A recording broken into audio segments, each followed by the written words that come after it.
बिना रसोई के पकवान बनाने वाली बहुएं। नंदिता गृह प्रवेश के लिए दरवाजे पर खड़ी है। आशा आरती उतार कर उससे कहती है, आओ छोटी बहू, घर में तुम्हारा स्वागत है। आज मेरा पूरा परिवार हो गया। मेरे घर में 3 बहुएं आ गई और छोटी बहू तू तो सबसे लाडली है। आज मेरे घर एक और लक्ष्मी आ गई। ये सुनकर नंदिता बहुत खुश हो जाती है। वो गृह प्रवेश करती है। उसकी सास उसे सभी से मिलवाती है। बहू, इनसे मिलो। ये तुम्हारे ससुर हैं, ये विकास और कुसुम। ये तुम्हारे बड़े जेठ और जेठानी हैं, और ये तुम्हारे छोटे जेठ और जेठानी आकाश और शिवानी। दादी, हमें भी तो मिलवाओ ना, आप तो भूल ही गई। हाँ हाँ बच्चों, मैं तुम्हें बिल्कुल नहीं भूली हूँ। ये है हमारे घर के 2 शैतान बच्चे, किशन और नैना। नंदिता सभी से मिलती है और बातें करती है। उसके बाद नंदिता अपने कमरे में चली जाती है। शिवानी कुसुम से कहती है, कुसुम भाभी, सासू माँ कितनी प्यार से बात कर रही है ना छोटी बहू से। हम आए थे तो हमसे भी इतने ही प्यार से बात कर रही थी, उसके बाद जो हमसे इतना सारा काम करवाया। हाँ शिवानी, छोटी देवरानी को अभी तो खुश होने दो, उसे भी बाद में पता चलेगा कि यहाँ कितना काम करना पड़ता है। बातें करने के बाद कुसुम और शिवानी भी अपने कमरे में चली जाती हैं। अगले दिन सुबह नंदिता तैयार होकर अपनी सास के पास आती है और कहती है, माँ जी, आज मेरी पहली रसोई की रस्म है। बताइए मैं अपनी पहली रसोई की रस्म में क्या बनाऊं? बहू, तुझे जो आता है तू बना ले। हाँ, लेकिन थोड़ा ज्यादा बनाना। वैसे भी तू नई बहू है तो तेरे हाथ का खाना तो मोहल्ले पड़ोस वाले भी खाएंगे। मैं तो सुबह ही उनको निमंत्रण दे आई हूँ, जरा उन्हें भी तो पता चले कि हमारी बहू कितना अच्छा खाना बनाती है। जी माँ जी। इतने सारे लोगों का खाना मैं अकेली कैसे बनाऊंगी? उसके बाद नंदिता रसोई में जाती है तो देखती है कि रसोई काफी छोटी है। ये देखकर नंदिता मन में सोचती है, नंदिता, लाओ मैं सब्जियां काट कर तुम्हें दे देती हूँ, और मैं ऐसा करती हूँ कि मैं आटा गूंथ देती हूँ। भाभी, आप दोनों कितनी अच्छी हो ना। आपकी सहायता के लिए धन्यवाद। अब सभी लोग अपने अपने काम में लग जाते हैं। कुसुम सब्जियां काटने लगती है तो वहीं शिवानी आटा गूंथने लगती है और नंदिता सूजी निकाल कर भूनने लगती है। लेकिन रसोई छोटी होने की वजह से तीनों को अच्छी तरह काम करते नहीं बनता और काम करते समय तीनों आपस में टकराती हैं। टकराने की वजह से सारा दूध गिर जाता है और ये देखकर आशा कहती है, अरे तुम लोग कैसे काम कर रही हो? सारी रसोई बिखरा रखी है और दूध भी गिरा दिया। माँ जी, रसोई बहुत छोटी है, इस रसोई में 3 लोगों का काम करना बड़ा ही मुश्किल है। अरे बहू, रसोई छोटी है तो क्या हुआ? जीवन में सब कुछ अपनी पसंद का तो नहीं मिल सकता ना। जो भी है खाना तो यही बनाना पड़ेगा। अब जल्दी करो, मेहमान आते ही होंगे। आशा ऐसा कहकर वहां से चली जाती है। अब जैसे तैसे नंदिता अपनी तीनों जिठानियों के साथ खाना बना लेती है और सभी मेहमानों को परोस देती है। सभी लोग खाना खाकर खाने की बहुत तारीफ करते हैं। आशा अपनी तीनों बहुओं की तारीफ सुनकर बहुत खुश हो जाती है। खाना खाकर नंदिता को नेक देते हैं और फिर अपने अपने घर चले जाते हैं। अगले दिन नंदिता जब सोकर उठती है तो अपनी सास के पास जाकर कहती है, माँ जी बताइए आज खाने में क्या बनाना है? मैं जाकर बना देती हूँ।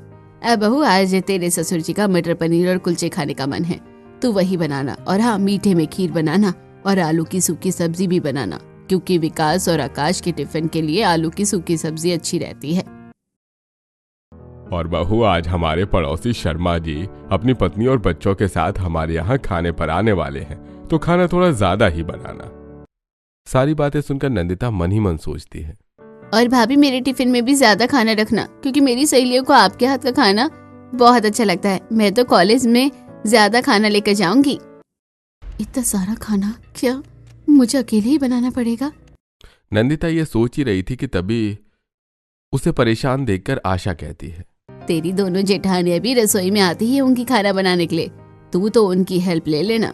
लेकिन माँ जी, रसोई तो बहुत छोटी है, और इतनी छोटी रसोई में हम तीनों देवरानी जेठानियां एक साथ काम नहीं कर पाती हैं, और करते भी हैं तो बड़ी ही दिक्कत होती है। अब बहू, हमारी यहाँ रसोई तो वही है और उसी में ही खाना बनाना पड़ेगा। अगर तू इतना सारा खाना एक साथ अकेली बना सकती है तो फिर तू अकेली बना ले, और अगर तुझे जेठानियों की मदद लेनी है तो तुझे थोड़ा एडजस्ट तो करना ही होगा। आशा की बात सुनकर नंदिता चुपचाप रसोई में चली जाती है और काम करने लगती है। तभी उसकी जेठानियां वहां आ जाती हैं और उसकी मदद करवाने लगती हैं। लेकिन रसोई छोटी होने की वजह से तीनों एक दूसरे से टकराती, चीजें गिरकर टूट जाती। ऐसी समय बीत रहा था। आशा आए दिन किसी न किसी की दावत लेती रहती और देवरानियां जेठानियां साथ में मिलकर खाना बनाती, तो उन्हें बड़ी ही दिक्कत होती। एक दिन आशा अपनी तीनों बहुओं से कहती है, बहू, तुम तीनों के ताया ससुर और ताई सास अपने बहू, बेटे और पोती के साथ आ रहे हैं, तो तुम्हें उनका भी खाना बनाना है, और साथ ही तुम्हारे ससुर जी ने पड़ोस के मिश्रा जी को भी खाने पर बुलाया है। तो देखना खाना थोड़ा ज्यादा बनाना ताकि कम ना पड़े। माँ जी, इतने सारे लोगों का खाना उस छोटी रसोई में नहीं बन पाता है। बहू, मैं मानती हूँ कि रसोई छोटी है, लेकिन तुम्हें एडजस्ट तो करना ही पड़ेगा। अब इतने सारे लोगों का खाना तुम अकेली बना सकते हो तो बना लो, वरना थोड़ा एडजस्ट करके अपनी जेठानियों की हेल्प ले लेना। वैसे माँ जी, मैं सोच रही थी कि आंगन में जो चूल्हा बना हुआ है, मैं उसमें अगर सभी का खाना बना लूं तो। बहू, वो चूल्हा तुम्हारी दादी सास के जमाने का है। जब वो जिंदा थी तो उस चूल्हे पर खाना बनाया करती थी। अब अगर तुम उस चूल्हे को इस्तेमाल करना चाहती हो तो उसकी लिपाई पुताई करके साफ कर लो और उस पर खाना बना लेना। ऐसा कहकर आशा चली जाती है। तब कुसुम कहती है, देवरानी जी, ये क्या मुसीबत पाली है आपने? अब क्या हम बाहर चूल्हे पर खाना बनाएंगे? जेठानी जी, चूल्हे पर खाना बनाना इतना मुश्किल भी नहीं है। मुझे तो चूल्हा जलाना और उस पर खाना बनाना अच्छी तरह आता है, क्योंकि गांव में मेरी बड़ी मम्मी रहती है। तो जब भी मैं गांव जाया करती थी तो चूल्हे पर ही खाना बनाया करती थी, और हमारा आंगन काफी बड़ा है, तो इतने सारे लोगों का खाना हम तीनों बहुएं आराम से मिलकर बना लेंगी। नंदिता की बात सुनकर उसकी दोनों जेठानियां भी चूल्हे पर खाना बनाने के लिए तैयार हो जाती हैं और अब तीनों बहुएं आंगन में जाती हैं। नंदिता देखती है कि आंगन में 4 मुंह वाला चूल्हा है। ये देखकर नंदिता खुश होते हुए कहती है। अब नंदिता पहले चूल्हे के आसपास झाड़ू लगाकर साफ सफाई करती है। उसके बाद चूल्हे को मिट्टी से लीप लेती है। फिर कुसुम कहती है, भाभी, देख रही हो आप दोनों, ये 4 मुंह वाला चूल्हा है। इसमें तो हमारा खाना बहुत जल्दी बन जाएगा, और चूल्हे में बना हुआ खाना काफी स्वादिष्ट होता है। और यहाँ पर इतनी सारी जगह है कि हमें एक साथ बातें करते हुए खाना बनाने में सचमुच बहुत मजा आएगा। नंदिता, ऐसा करते हैं कि स्टोर रूम से बड़े बड़े पतीले और ये सब निकाल कर ले आते हैं, ताकि हम इतने लोगों का खाना उसमें आराम से बना सके। अब कुसुम और शिवानी स्टोर रूम में जाकर बड़े गंजे और पतीले निकाल कर ले आती है और उन्हें धोकर साफ कर लेती है और चूल्हे पर जमा देती है। तब शिवानी कहती है, चलो, सारा इंतजाम हो गया। अब हम खाना बनाने का सारा सामान यहाँ लाकर रख देते हैं, फिर खाना बनाना शुरू करते हैं। वो लोग खाना बनाने का सारा सामान चूल्हे के पास लाकर रख देते हैं। तभी गीतिका वहां आती है और कहती है, भाभी, माँ ने कहा है कि छोटी भाभी मीठा अच्छा बनाती है तो मीठा बना लो, और मछली भाभी नान और सूखी सब्जी अच्छी बनाती है तो मछली भाभी आप नान और सूखी सब्जी बना लेना, और बड़ी भाभी आप पनीर की कोई सब्जी और दाल तड़का बना लेना। ठीक है गीतिका, माँ जी से कहना कि हम तीनों मिलकर जैसा उन्होंने कहा है वैसे ही बना लेंगे। गीतिका वहां से चली जाती है। अब तीनों बहुएं मिलकर खाना बनाने लगती हैं और खाना बनाते बनाते शिवानी कहती है, वैसे नंदिता, तुम सही कह रही थी, यहाँ पर खाना बनाने में सचमुच मजा आ रहा है। बिना रसोई के पकवान मुझे लग रहा है कि रसोई के पकवान से ज्यादा अच्छे लगेंगे, अच्छे बनेंगे। हाँ भाभी, यहाँ पर जगह भी ज्यादा है और हम बड़े गंजों में चूल्हे पर खाना भी अच्छी तरह बना लेंगे। ऐसा कहते नंदिता एक चूल्हे पर सूजी भूनती है तो शिवानी दूसरे चूल्हे पर आलू की सूखी सब्जी बनाने लगती है। तो वहीं एक चूल्हे पर कुसुम पनीर की सब्जी बनाने लगती है। उसके बाद दाल तड़का और चावल भी बनाती है और फिर सभी लोग मिलकर रोटियां और पूड़ियां बना लेती हैं। खाना तैयार होने के बाद तीनों बहुएं हॉल में आती हैं तो देखती हैं कि ताया जी और उनके परिवार के सभी लोग वहां आ चुके थे। तभी अपनी बहुओं को देखकर आशा कहती है, नंदिता, ये तुम्हारे ताया जी और ताई जी हैं, उनके पैर छुओ। आशा के कहने पर नंदिता के साथ दोनों बड़ी बहुएं भी महेश और रागिनी के पैर छूती हैं। उसके बाद आशा ताया जी के बेटे रोहित और बहू मालती से भी मिलवाती हैं। त्रिशा कहती है, नहीं चाची जी, इन्होंने तो अब तक मुझे आपसे मिलवाया नहीं, मैं आपको खुद ही अपने आप से मिलवा देती हूँ। मैं हूँ इस घर की इकलौती बेटी त्रिशा। त्रिशा की बात सुनकर सभी हंस पड़ते हैं। तभी नंदिता कहती है, आपको कौन भूल सकता है, आप तो इतनी क्यूट हो। वो लोग ये बातें कर ही रहे थे कि तभी मोहल्ले से भी कुछ लोग आ जाते हैं। मोहन सभी का स्वागत करता है और फिर कहता है, अरे भाई लाओ, अब भाई जल्दी से खाना लगा दो। अब तीनों बहुएं मिलकर सभी को खाना परोस देती हैं। सभी लोग खाना खाकर तीनों बहुओं की काफी तारीफ करते हैं। महेश कहते हैं, अरे वाह भाई वाह, भाई साहब आपकी तीनों बहुओं ने बड़ा ही शानदार खाना बनाया है। ऐसा लग रहा है कि खाना रेस्टोरेंट से आया हुआ है। भाई साहब, मेरी बहुओं ने बिना रसोई के पकवान बनाए हैं। दरअसल ये पकवान बाहर आंगन में चूल्हा जलाकर बनाए गए हैं, इसलिए इसमें देसी खुशबू और स्वाद है। बहन जी, मानना पड़ेगा, आजकल के जमाने में भी आपकी बहुओं ने चूल्हे पर खाना बनाया है। हाँ जी माँ जी, आप सही कह रही हैं। आप तीनों ने बड़े ही देसी अंदाज में बड़ा ही स्वादिष्ट खाना बनाया है, खाकर तो जैसे मन ही भर गया। महेश के परिवार के साथ साथ आज पड़ोस वाले भी तीनों बहुओं के हाथ के बने खाने की बड़ी तारीफ करते हैं। तब गंगा कहती है, वैसे आशा, तेरे बहुओं ने सचमुच बड़ा ही स्वादिष्ट खाना बनाया है, खा के तो मजा ही आ गया। हाँ गंगा बहन, मेरी तीनों बहुओं ने तो आज बिना रसोई के कितना स्वादिष्ट खाना बनाया है।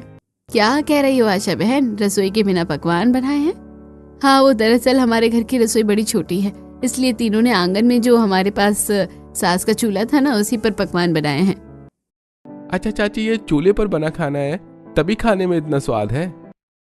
आशा, तेरी दोनों बहुएं तो पहले ही अन्नपूर्णा थी, अब ये तीसरी भी अन्नपूर्णा आई है। तू तो बड़ी ही खुश नसीब है।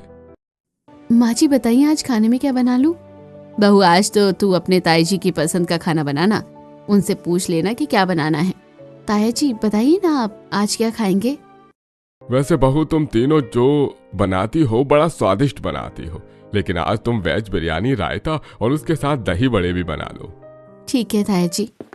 अब नंदिता फिर से आंगन में जाती है और वो चूल्हे के आसपास का एरिया झाड़ती है और फिर मिट्टी से उसे लीप लेती है।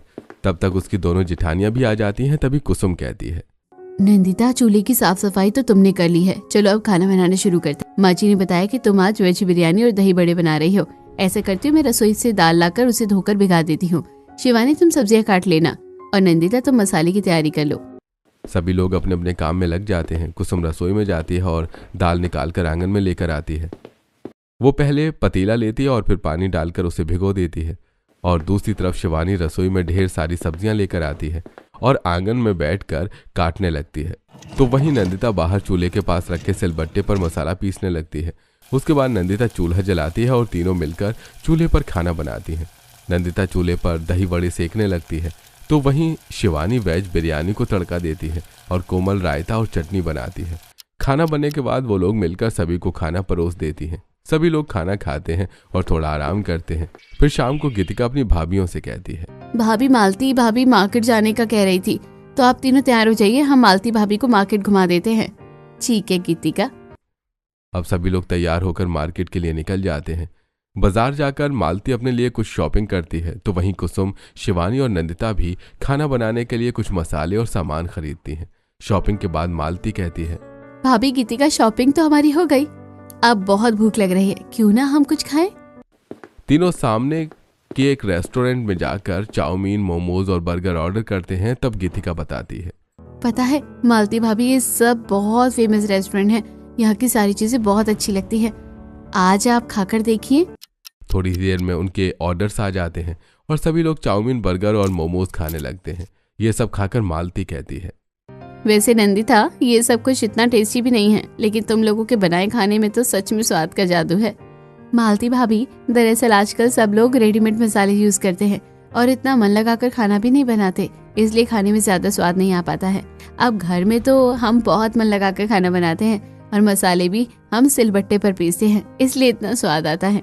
वैसे मालती भाभी, सारा कमाल हमारे हाथों का नहीं, कुछ ससुराल का भी होता है। आपको तो पता है, ससुराल में वैसे ही डर होता है, जिसकी वजह से खाना अपने आप ही अच्छा बन जाता है।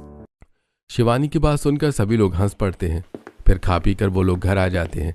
सभी अपने अपने कमरे में जाकर थोड़ी देर आराम करते हैं। अब शाम हो जाती है, तो तीनों बहुएं फिर से खाना बनाने के लिए बाहर के चूल्हे के पास चली जाती हैं। नंदिता फिर से चूल्हे के आसपास की साफ सफाई करती है। कुसुम पतीले और सामान लाकर चूल्हे के पास रखती है और शिवानी बैठकर सब्जियां काटने लगती है। तभी मालती वहां आ जाती है और ये सब देखकर कहती है, अच्छा, तो यहाँ बनते हैं आपके बिना रसोई के पकवान। हाँ हाँ मालती भाभी, आओ बैठो। अब मालती भी वहां बैठ जाती है और उन सभी से बातें करने लगती है। तभी अचानक मालती को कुछ याद आता है और वो कहती है, आपको पता है भाभी, आप लोगों को इस तरह खाना बनाते देख मुझे कुछ याद आ गया कि हमारे यहाँ तो टिफिन सर्विस चलती है, काफी अच्छा पैसा है उसमें। वैसे आप भी तो खाना बनाने वाली 3 लोग हो और आप बहुत स्वादिष्ट खाना बनाती हो। अगर आप लोग चाहे तो आप भी घर से ही अपना रेस्टोरेंट या टिफिन सर्विस स्टार्ट कर सकते हैं। मालती, तुम सही कह रही हो, मैंने सुना है टिफिन सर्विस के बारे में, लेकिन हमारे घर में तो इतना सारा काम है कि हम तो ऐसा सोच नहीं सकते कि हम भी कोई बिजनेस कर लें, काम से ही फुर्सत नहीं मिलती। और फिर तुम्हारी चाची को तो पता ही है, तुम्हें दूसरों को खाना खिलाने का कितना शौक है। आसपास के लोगों का खाना भी हमेशा ही बनता रहता है, इसलिए हमें फुर्सत नहीं मिलती। हाँ, चाची की पुरानी आदत है, उनके बारे में तो सब जानते हैं, लेकिन जो भी हो, आप लोगों को इस बारे में सोचना चाहिए। आप तीनों के अंदर टैलेंट है और टैलेंट एक अच्छा बिजनेस बन सकता है और अच्छी खासी अर्निंग दे सकता है। मुझे विश्वास है अगर आप लोग टिफिन सर्विस या रेस्टोरेंट स्टार्ट करोगे तो लोगों को आपके हाथ का खाना बहुत पसंद आएगा। मालती, अब तुमने ऐसा कहा है तो इस बारे में सोचेंगे जरूर। बातें करते करते तीनों बहुएं सारा खाना बना लेती हैं और फिर हॉल में ले जाकर सभी को परोस देती हैं। सभी लोग खाना खाते हैं और अपने अपने कमरे में जाकर आराम करते हैं। अगले दिन ताया जी अपने परिवार के साथ वापस लौट जाते हैं। ऐसे कुछ दिन बीत जाते हैं और एक दिन परिवार के सभी लोग हॉल में बैठे चाय पी रहे थे और तीनों बहुएं अपने कमरे में आराम कर रही थी। तभी पड़ोसन गंगा आशा के पास आती है और कहती है, आशा बहन, मुझे तुम्हारी मदद की जरूरत है, क्या तुम मेरी मदद कर दोगी? अरे गंगा, तू कैसी बातें करती है, हम पड़ोसी हैं। अगर किसी तरह से मैं तेरी मदद कर सकूं तो इससे अच्छी बात क्या होगी। बता क्या करना है। क्या बताऊं आशा बहन, मैंने आज घर पर कथा का प्रोग्राम रखा था और काफी लोगों को दावत दे रखी है। रसोईया भी बुला लिया था, लेकिन आज अचानक उस रसोइये की तबीयत खराब हो गई। अब शाम तक दूसरा रसोइया मैं कहाँ से लाऊं? तेरी बहुएं तो बड़ा अच्छा खाना बना देती है। अगर वो मेरे 100 मेहमानों का खाना बना देगी तो मैं उन्हें रसोइया का चार्ट दे दूंगी। गंगा, तुम परेशान मत हो। तुम जैसा कह रही हो वैसा हो तो सकता है, लेकिन पहले हमें अपनी बहुओं से पहले बात करनी पड़ेगी, तभी हम तुम्हें कुछ बता पाएंगे। ठीक है भाई साहब, तो आप उन लोगों से बात कर लीजिए, मैं चलती हूँ। अगर वो लोग तैयार हो जाए तो मुझे फोन कर दीजिएगा। ऐसा कहकर गंगा वहां से चली जाती है। तब विकास कहता है, पिताजी, गंगा चाची की बात मुझे तो ठीक लगती है। इन तीनों को उनकी मदद करनी चाहिए। हाँ बेटा, मैं भी ऐसा ही सोचती हूँ। गीतिका, जा जरा अपनी भाभी को बुलाकर तो ले आ। अब गीतिका बारी बारी से अपनी तीनों भाभियों के कमरे में जाती है और उन्हें बुलाकर हॉल में ले आती है। आशा उन्हें सारी बात बताती है और कहती है, आज तुम तीनों बाहर चूल्हे पर 100 मेहमानों का खाना बना दो। उसके लिए जो भी सामान लगता है तुम बाजार से ले आओ। और हाँ, स्टोर रूम में बड़े बड़े गंजे जो रखे हैं, और 100 लोगों का खाना बनाना तुम्हारे लिए कोई बड़ी बात नहीं है, लेकिन फिर भी मैं तुम लोगों से कोई जबरदस्ती नहीं करूंगी। अगर तुम्हारा मन है तो तुम हाँ कहो, वरना मैं मना भी कर सकती हूँ। माँ जी, पड़ोसियों की मदद करनी चाहिए। वैसे भी सारे पड़ोसी आप लोगों को कितना प्यार करते हैं, क्योंकि आप उन लोगों को हमेशा ही खाना खिलाती है और उनसे व्यवहार भी निभाती हो। तो भला हम आपकी बहुएं पीछे कैसे हो सकती हैं? ठीक है, हम तीनों 100 लोगों का खाना जरूर बनाएंगे। ये सुनकर सभी लोग खुश हो जाते हैं। उसके बाद तीनों बहुएं पहले बाजार जाती हैं, फिर 100 लोगों के खाना बनाने के लिए राशन और सब्जियां, तेल मसाले खरीद कर लाती हैं। उसके बाद नंदिता अपने आंगन में चूल्हे के पास जाती है और झाड़ू लगाकर पहले साफ सफाई करती है। उसके बाद बड़े बड़े गंजे लाकर चढ़ा देती है और चूल्हा जला देती है। फिर वो खाना बनाना शुरू करती है और जब सारा खाना बन जाता है तो वो लोग 2 आदमियों को बुलाकर वो सारा खाना गंगा के यहाँ पहुँचा देते हैं। अगले दिन गंगा आती है और धन्यवाद देते हुए कहती है, आशा बहन, आज अगर तुम्हारी बहुएं खाना नहीं बनाती तो पता नहीं हमारी कितनी बेइज्जती हो जाती। वैसे खाना बहुत ही स्वादिष्ट था। ये रहे पैसे। पैसे देने के बाद गंगा फिर से कहती है, वैसे नंदिता बहू, तुम लोगों को तो घर पर ही अपना एक रेस्टोरेंट शुरू कर देना चाहिए। वैसे भी हमारे गांव में ऐसा कोई घर से चलाने वाला रेस्टोरेंट नहीं है जो इतना स्वादिष्ट खाना देता हो। कल हमारे घर में जो मेहमान आए थे वो यही कह रहे थे, जिन लोगों ने खाना बनाया है अगर वो घर से रेस्टोरेंट शुरू करते हैं तो वो सब वहाँ से खाना खरीदेंगे। वैसे गंगा चाची सही कह रही हैं। इस गांव से बहुत सारे लोग मजदूरी करने के लिए सुबह सुबह चले जाते हैं और कुछ लोग तो शहर ऑफिस के लिए भी आना जाना करते हैं। कई बच्चे स्कूल जाते हैं। इन सबको सुबह खाने की जरूरत होती है, लेकिन इनमें से बहुतों को समय पर खाना नहीं मिल पाता। अगर तुम तीनों अपना रेस्टोरेंट शुरू करोगी तो इन सबको सहूलियत हो जाएगी और तुम सबकी अच्छी खासी इनकम होगी। वैसे भाभी, मैंने भी होटल मैनेजमेंट का कोर्स किया है। अगर आप अपना रेस्टोरेंट शुरू करना चाहो तो हम प्लान कर सकते हैं और होटल मैनेजर तो आपको फ्री में ही मिल जाएगी। यह सुनकर सभी लोग हंस पड़ते हैं। अब किशन और नैना भी वहाँ पीछे हटने वाले नहीं थे। किशन कहता है, माँ, चाची, अगर आप लोग अपना घर का रेस्टोरेंट शुरू करोगे तब तो हम भी अपने स्कूल अलग अलग तरह के टिफिन लेकर जाएंगे और अपने दोस्तों के साथ मिल बांट कर खाएंगे। किशन, तू तो सिर्फ खाने की बातें करता है। मैं तो खाना बनवाने में माँ के साथ हेल्प ही करवाऊंगी। सभी लोग नैना की बात सुनकर मुस्कुरा देते हैं। तीनों बहुएं भी इस प्लान के लिए हाँ कह देती हैं। अगले दिन से घर पर रेस्टोरेंट बनाने की तैयारी होने लगती है। इसके लिए तीनों बहुएं बाजार जाकर अनाज, मसाले, तेल ले आती हैं। तो वहीं देवेश एक बड़ा सा बोर्ड बना देता है जिस पर लिखा था घर का खाना रेस्टोरेंट। साथ ही वहां नीचे लिखा हुआ था कि स्वादिष्ट खाना कम पैसों में उपलब्ध है। इधर आशा और गंगा ने मिलकर सारे गांव में इस रेस्टोरेंट की खबर फैला दी थी। अगले दिन सुबह उठकर तीनों बहुएं आंगन में जाती हैं और बड़े बड़े गंजे रखकर उनमें खाना बनाना शुरू कर देती हैं। तब नंदिता कहती है, चलो भाभी जल्दी जल्दी खाना बनाना शुरू करते हैं, वरना अगर कोई हमारा खाना खाने आ गया तो उसे हम क्या देंगे। हाँ नंदिता, ऐसा करती हूँ कि मैं सब्जियाँ काट कर बाहर रख देती हूँ, तुम मीठे में हलवा बना लो और शिवानी तुम जल्दी से पूरी और रोटी के लिए आटा गूंथ लो। तीनों बहुएं अपने अपने काम में लग जाती हैं और खाना बनाना शुरू कर देती हैं। तभी गीतिका वहां आ जाती है और एक चेयर पर बैठते हुए कहती है, भाभी मैं भी अपने समय पर आ गई हूँ और आपके इस रेस्टोरेंट का जो रिसेप्शन है वो तो मैं ही संभालूंगी। हाँ गीतिका, रिसेप्शन तुम ही संभालना, और भगवान ने चाहा तो हमारी अच्छी कमाई हुई तो हम तुम्हें अच्छी पेमेंट भी दे देंगे। पेमेंट तो मैं ले लूंगी भाभी, और साथ में बोनस भी लूंगी। तीनों भाभियां गीतिका की बात सुनकर बहुत खुश हो जाती हैं और खाना बनाने में लग जाती हैं। सभी मिलकर खाना बनाती हैं। थोड़े ही समय में खाना बनकर तैयार हो जाता है। तभी बोर्ड पढ़कर 4-5 लोग वहां आते हैं और वहीं लगी कुर्सियों पर बैठ जाते हैं। तीनों बहुएं मिलकर उन सभी को खाना सर्व करती हैं और वो लोग खाना खाकर उसकी पेमेंट करते हैं और तारीफ करके चले जाते हैं। अब काफी देर हो चुकी थी लेकिन कुछ और लोग वहां नहीं आए थे। तभी मोहल्ले की मुनिया और विनीता आशा के घर आती हैं और कहती हैं, आशा बहन, हमने सुना है कि तुम्हारी तीनों बहुओं ने घर का खाना नाम का रेस्टोरेंट चालू किया है अपने आंगन से, और वैसे हमने बोर्ड भी देखा तो जरा सोचा कि हम भी तो खाना चेक कराएं, पता चलेगा वो खाना कैसा बनाती हैं। हाँ मुनिया बहन, चलो चलो, मैं तुम्हें अपनी बहू के हाथ के बिना रसोई के पकवान खिलाती हूँ। ऐसा कहकर आशा मुनिया और विनीता को लेकर आंगन में जाती हैं, जहाँ तीनों बहुओं ने खाना तैयार कर रखा था और कुर्सियां लगी हुई थी। मुनिया और विनीता वहां बैठ जाती है और वो दोनों खाना खाती हैं। उसके बाद विनीता कहती है, वैसे आशा बहन, मैं झूठ नहीं बोलूंगी, तुम्हारी बहू ने खाना अच्छा बनाया था, लेकिन इस गांव के आंगन से ऐसा रेस्टोरेंट चलाना इतना आसान नहीं है। मुझे नहीं लगता कि ये रेस्टोरेंट चल पाएगा। हालांकि तुम अगर हम दोनों से पैसे लेना चाहो तो हम दे देते हैं।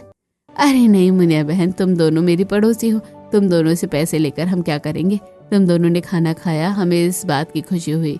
थोड़ा सा अपने बहू बेटे के लिए भी ले जाओ। अरे नंदिता बहू, उनके लिए भी थोड़ा खाना पैक कर दो। अब नंदिता उन्हें थोड़ा खाना पैक करके दे देती है। वो लोग बाहर चली जाती हैं। तभी विनीता कहती है, आशा बहन को भी पता नहीं क्या सूझी कि घर में रेस्टोरेंट खुलवा लिया। अरे अगर ऐसे ही घर में रेस्टोरेंट चल सकता है तो फिर बड़े बड़े रेस्टोरेंट की क्या ही जरूरत पड़ती। वैसे बहन, हमारे लिए तो अच्छा ही है, कभी कभी हम घूमते फिरते ऐसे ही आ जाएंगे और हमें खाना खाने को मिल जाएगा। ऐसी बातें करते हुए वो लोग चले जाते हैं। तो दूसरी तरफ कस्टमर के ना आने से मायूस नंदिता कहती है, भाभी, हम तो कब से खाना बनाकर बैठे हैं, लेकिन 4-5 कस्टमर के बाद अब कोई भी कस्टमर नहीं आया। हाँ नंदिता, लेकिन इंतजार करते हैं, शायद कोई कस्टमर आ जाए। अब तीनों बहुएं शाम का इंतजार करती हैं लेकिन कोई भी कस्टमर नहीं आता। तब शाम को मोहन वहां आकर बचा हुआ खाना देखता है तो कहता है, अरे आज तो रेस्टोरेंट में खाना खाने के लिए ज्यादा कस्टमर नहीं आए और अब यह खाना सुबह तक खराब हो जाएगा। इसलिए ऐसा करो बहू कि इस खाने को गांव में बंटवा दो। हाँ पिताजी सही कहते हैं, ऐसा करो कि आप लोग पन्नियों में भर भर कर खाना हमें दे दो और हम गांव में बांट आएंगे।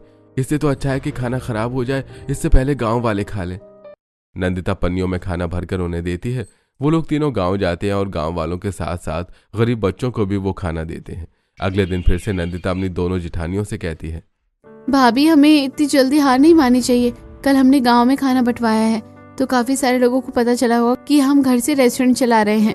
शायद आज बहुत सारे कस्टमर आए, इसलिए चलिए हम खाना बना लेते हैं। हाँ बेटा नंदिता, तू सही कह रही है, और अगर कोई नहीं आया तो हम फिर से ये खाना गाँव में बंटवा देंगे। तीनों बहुएं फिर से आंगन में बना हुआ चूल्हा जलाती हैं और बड़े बड़े गंजे चढ़ाकर खाना बनाना शुरू करती हैं। थोड़ी देर में खाना बन जाता है और वो लोग कस्टमर का इंतजार करती हैं। थोड़ी देर बाद 10-12 कस्टमर एक साथ आ जाते हैं और खाना मांगते हैं। सभी को नंदिता खाना सर्व करती है। खाना खाने के बाद गीतिका सभी से पेमेंट लेती है। उनके जाने के बाद कई और कस्टमर आते हैं। तीनों बहुएं खुशी खुशी सभी को खाना खिलाती हैं। ऐसे ही सारा दिन बीत जाता है और कस्टमर बढ़ते जाते हैं। खाना खत्म हो जाता है और खाना खत्म होने के बाद भी कुछ कस्टमर्स आते हैं और खाली हाथ लौट जाते हैं। तब आशा कहती है, बहू, तुम तीनों की मेहनत तो रंग लाई। देख रही हो कितने सारे कस्टमर आज वापस चले आए हैं। कल से थोड़ा ज्यादा खाना बनाना। तीनों बहुएं बहुत खुश हो जाती हैं और नंदिता कहती है, ठीक है माँ जी, कल सुबह ही हम बाजार जाकर थोड़ा सामान ज्यादा ले आएंगे और फिर से ज्यादा खाना बनाएंगे। और आज हम एक बिल बुक भी बना लेंगे और साथ ही सोफा और मिश्री भी ले आएंगे, जो कि खाना खाने के बाद हम अपने ग्राहकों को दे सके। अगले दिन वो थोड़ा और ज्यादा खाना बनाती हैं और कस्टमर को सर्व करती हैं। ऐसे समय बीत रहा था और उनका घर जैसा रेस्टोरेंट अब बहुत अच्छा चलने लगा था। गांव के सिवा आसपास के लोग भी वहां आते थे और खाना पैक करवा कर ले जाते थे। इस तरह वो तीनों अब गृहिणी के साथ साथ कुशल बिजनेस वुमन भी बन चुकी थी। अपनी तीनों रेस्टोरेंट चलाते हुए सुकून से अपना जीवन गुजारती हैं और अपने परिवार वालों को भी सपोर्ट करती हैं। सभी लोगों के मुंह से अपनी बहुओं की तारीफ सुनकर आशा बहुत खुश हो जाती है। फिर मोहल्ले के सभी लोग चले जाते हैं।